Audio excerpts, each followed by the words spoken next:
जमात के अंदर difference of opinion आ सकता है, ये तहरीक इंसाफ है जो इजाजत देती है डिफरेंस ऑफ ओपिनियन की। ये कोई नून लीग या पीपल पार्टी या जमीयत उलमा इस्लाम नहीं है जहां एक खानदान की बादशाहत है। यहाँ हर शख्स अपनी राय देने में आजाद है, लेकिन ग्रुप कोई नहीं है। ग्रुप एक है, ग्रुप का नाम है इमरान खान ग्रुप। कहानी खत्म। जब मैं इस जेल से रिहा हो जाऊंगा, मैं केस बाय केस देखूंगा।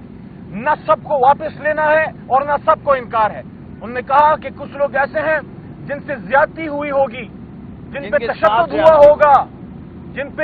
हुआ होगा, जिनको बच्चों की वजह से थ्रेट किया गया होगा, किसी भी वजह से अगर उनके साथ ज्यादती हुई है, तकलीफ पहुंची है और वो मजबूरी के आलम में गए, तो इमरान खान साहब ने कहा कि उसको मैं अलहदा तरीके से देखूंगा और जिनके सामने फाइलें रखी गई हैं उनको खान साहब ने लेना कोई नहीं है।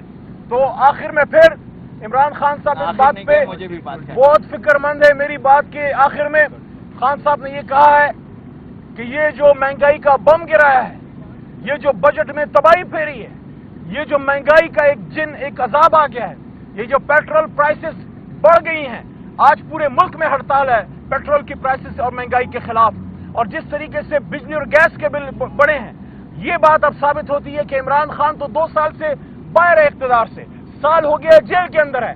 तो अब ये सब कौन कर रहा है? इसका मतलब है कि जो महंगाई के खिलाफ उस वक्त की अपोजिशन खड़ी होती थी, महंगाई बहाना था, इमरान खान निशाना था, क्योंकि आलमी इस्तेमार को इमरान खान नहीं चाहिए था। बहरहाल कल का जलसा हमने कामयाब करना है। आज हजारे में भी जलसा है। इमरान खान की हिम्मत और हौसले जवान है, लेकिन इसका मतलब ये नहीं है कि उनको हमने लामतनाही जेल में रखना है। एक दिन भी इमरान खान का जेल में नहीं होना चाहिए। बहुत शुक्रिया जी फिरदौस भाई।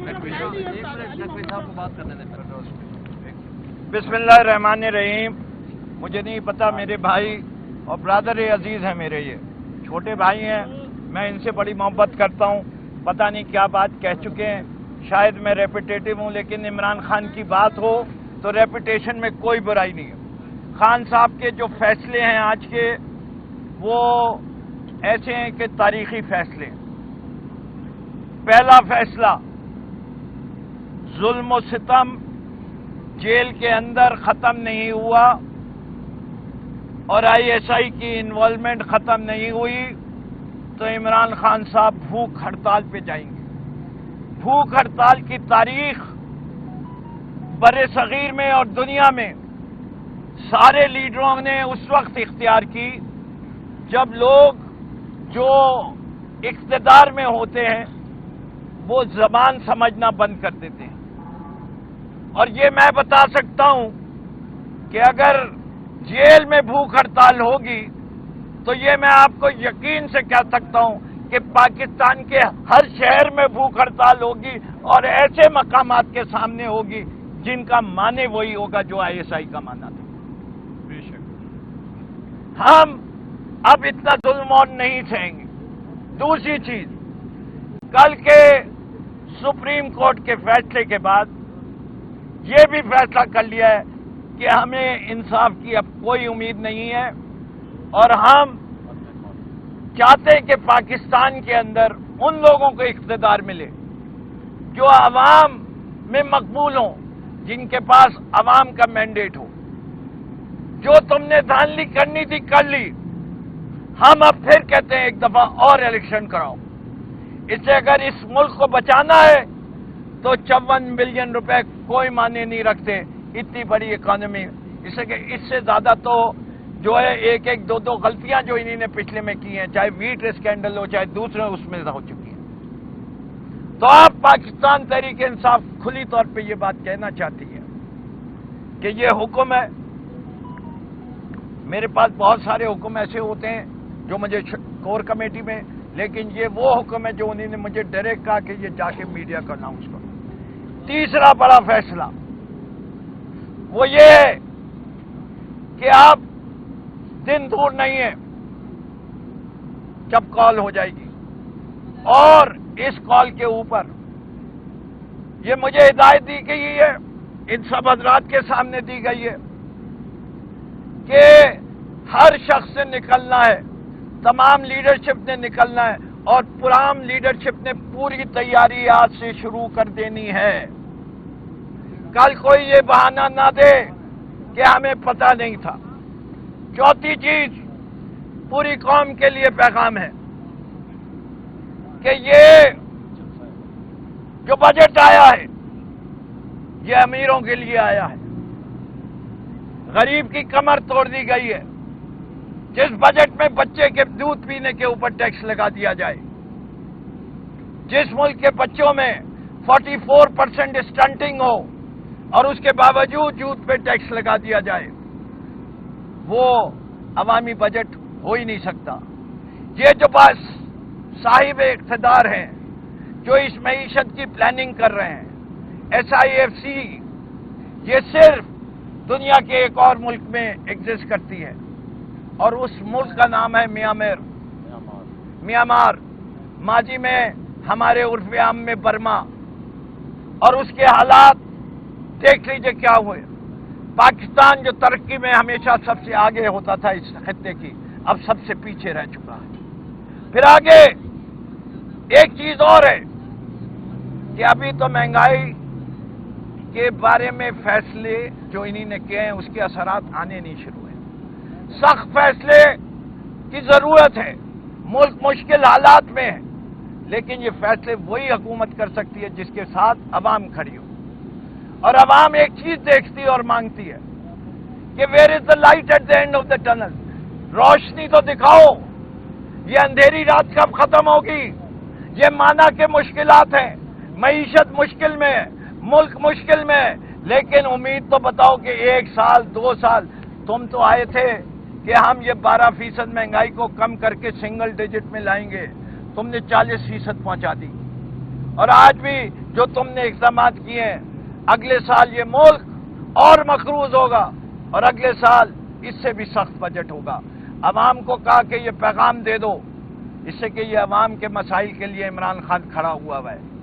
इमरान खान ने तो ये नहीं कहा कि मेरे कमरे में AC लगा दो, जरदारी वार्ड की तरह जरदारी वार्ड बना दो, पूरा एक एनेक्सी बना दो जेल में जिसमें नवाज शरीफ और मरियम रहे थे या जरदारी रहते थे। जाए देखें, चक्की में रखा हुआ है, चक्की में रखा हुआ है। इमरान खान ने कोई बहाना करके अस्पताल जाने की भी नहीं कोशिश की। कभी इमरान खान ने ये नहीं कहा कि मेरे प्लेटलेट कम करवा के मुझे भी बाहर भेज दो। इमरान खान अपनी कौम के लिए खड़ा है और इमरान खान को ये यकीन है कि उसकी कौम उसके साथ खड़ी है। बहुत बहुत शुक्रिया। कोई चीज रह तो नहीं गई शाहीन साहब? सर कोई सवाल? क्या वो IMF प्लान लेती है या नहीं? देखिए, मैं इसका जवाब आपको दे देता हूं। IMF जो है वो लेंडर ऑफ लास्ट रिजॉर्ट है। आप कर्जा उस वक्त लेते हैं IMF से जब कहीं और से कर्जा नहीं मिलता। प्रोग्राम ये देना है कि ये कर्जे उतारे कैसे जाएंगे, कितने अरसे में उतारे जाएंगे। कर्जा देने वाला तो हमेशा सख्त शर्तें रखता है। कर्जे लेने वाले को सोचना चाहिए कि ये कर्जा मैं बर्दाश्त भी कर सकता हूं कि नहीं। इश्तियाक साहब जी, अस्सलाम वालेकुम। जी बिस्मिल्लाह। हमारे ILF के सदर चौधरी इश्तियाक साहब। बिस्मिल्लाहिर्रहमानिर्रहीम। कल की हेयरिंग के बाद भी और आज खान साहब के साथ मुलाकात करने के बाद भी एक बात मैं वाज़ेह कर देना चाहता हूं कि हमारा काजी फायज ईसा के ऊपर कोई एतमाद नहीं है। ये बी टीम बना हुआ है, ये कानून और आइन के साथ खिलवाड़ कर रहा है। इसने आइन के उस आर्टिकल की वायलेशन की है जिसके अंदर लिख के दिया गया है कि 190 डेज के अंदर इलेक्शन पिटीशन का फैसला होगा। आज PTI के 176 लोग पंजाब के अंदर ये पिटीशन फाइल कर चुके हैं और अगर ये फैसला काजी फायज ईसा की डायरेक्शन पे करवाना है और उन रिटायर्ड जजेस से करवाना है तो ये हमें नामंजूर है। ये खान साहब का बड़ा वाज़ेह पैगाम है वो भी कहते हैं कि हम बैठ रहे हैं हम आइन और कानून की सरबुलंदी के लिए हमेशा कुर्बानियां देते रहे हैं और आइंदा भी देते रहेंगे।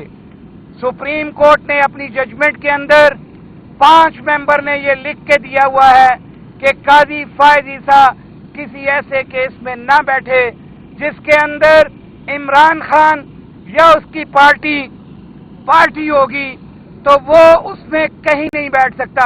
کیونکہ قاضی فائز عیسیٰ آج بھی خائن ہے، آج بھی دل میں بددیانتی رکھتے ہوئے عمران خان کو ہر کیس میں فکس کرنا چاہتا ہے۔ ہمارے نیاز اللہ نیازی صاحب نے کل جو آبجیکشن لیا تھا وہ بالکل ویلڈ آبجیکشن تھا، اس کے اوپر کوئی فائنڈنگ دیے بغیر انہوں نے اس کیس کی آگے پیشی چلائی اور اس کے اندر سسپینڈ کیا آرڈر جو ویل ریزنڈ آرڈر تھا ہائی کورٹ کا، اور ہائی کورٹ کے چیف جسٹس کا استحقاق تھا کہ وہ الیکشن ٹرائبونلز بناتے، لیکن الیکشن کمیشن بکا ہوا ہے۔ یہ الیکشن کمیشن بددیانت ہے۔ اس الیکشن کمیشن اور اس قاضی فائز عیسیٰ سے ہمیں کوئی خیر کی توقع نہیں ہے۔